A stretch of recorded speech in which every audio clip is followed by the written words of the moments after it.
मज अनुभव आहे अंगे सर्व व्यवहार अनुभवाचा परमार्थ काय मनामध्येच आहे का? परमार्थ सुद्धा अनुभवाचाच पाहिजे. आणि मला जो अनुभव आलेला तो आपण म्हणतो, परंतु मला पाहायला काहीच माहीत नव्हतं. लहानपणापासून भक्ती मार्गामध्ये होतो, पण अनुभव नव्हता. कसला? देवाचा अनुभव. अनुभव अनुभव आपण म्हणतो, अनुभव म्हणजे देवाचा अनुभव यायला पाहिजे. मी कोण आणि देव कोण, नाही का? त्याला गुरु करावा बलकट, गुरु करावा बलकट, प्रश्न विचारावे दोन. पहिला मी कोण आणि नंतर देव कोण. आता जे बोलतो ना आपण ते शास्त्रसिद्ध आहे, नुसती बरोबर नाही. माऊलीने ओळी भरलेली, मी कोण आहे हा करावा विचार म्हणे ज्ञानेश्वर निवृत्तीचा. हा सूत्र माऊलीने सांगितला. पहिला मी कोण आहे, नंतर तू कोण आहे. मीलाच ओळखत नाही स्वतःला, त्याला काय ओळखणार? मी कोण आहे माहीत नाही, जग कोण आहे कसं माहिती पडणार? म्हणून मी कोण आहे जेव्हा माहीत पडलं तर जग कोण आहे आपल्याला माहिती पडतं, त्याचा अनुभव येतो. मी कोण आहे ज्याला माहीत आहे तो दुसऱ्याला सांगतो, ज्याला माहीतच नाही तो काय सांगणार आहे? म्हणजे हे समजून घ्यायचं, मी कोण आहे ते तत्वच मी आहे. हम ब्रह्मास्मी, हम ब्रह्मास्मी, ब्रह्मास्मी वाणी एक वेळ पडता काणी, अविद्या निद्रा गेली पडोने आणि तात्काळ जागिनाला ताबडतोब जागवता. ही तत्व मी आहे, शरीर मी नाही. सोपा याचा विषय, सोपा विषय हे तू नाही ते तू आहे. तत्वमाशी ते तत्व तूच आहे. वेदांत 4 वाक्य अर्थ एकच आहे. हम ब्रह्मास्मी ते ब्रह्म मीच आहे. तत्वमाशी ते तत्व तूच आहे. प्रज्ञान ब्रह्म, प्रज्ञ ब्रह्म आहे. आत्मा ब्रह्म, आत्मा ब्रह्म. वाक्य किती झाले? 4. अर्थ किती? एकच. म्हणून माऊलीने हरिपाठामध्ये सांगितलेला एक हरी आत्मा. आता हरिपाठ होणार आहे, तुम्ही हरिपाठ करता, पण आम्ही त्याचं हरिपाठाला भावार्थ काय सांगितलं तो सांगतो. नुसतं हरिपाठ करण्याला म्हणण्याला अर्थ नाही, पण केलं पाहिजे. कशासाठी? देवाचे गुणगान गायले पाहिजे. त्याच्यातून आपल्याला आनंद, सुख, समाधान होतं. तर घरी सगळं दुःखच असतं, नाही का? घरी दुःख असतं की नाही?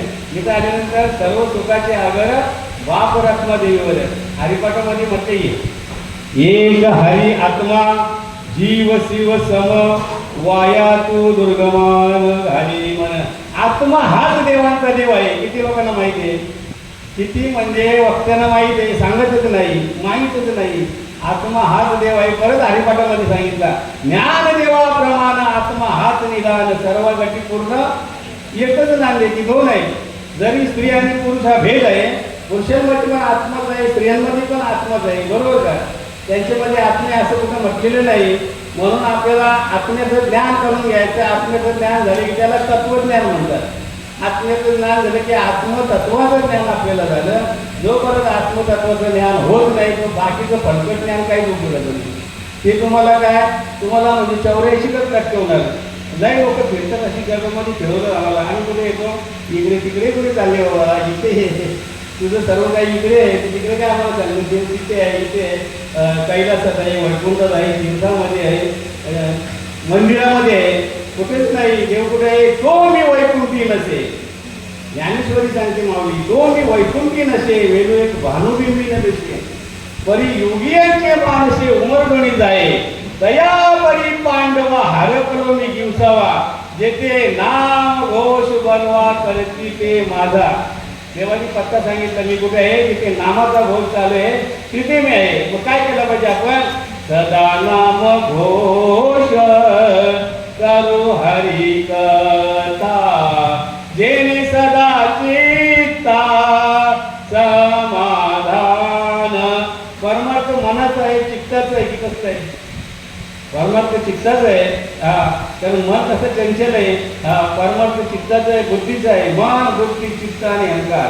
जेने सदा चित्ता समाधान सर्व सुख द्यालो सर्व अलंकार आनंद निरभर दुर्लत सोड सर्व सुख द्यालो सर्व अलंकार सततम कीर्तियंतो महा सदा नाम सतत नामस्मरण करण्याची रीत आहे.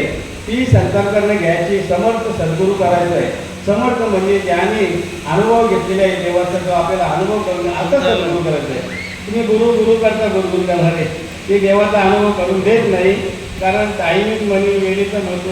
वेळ कमी आहे, पुढे हरिपाठाचा कार्यक्रम घेतला आहे, विलाज नाही. जे काही बोलण्याची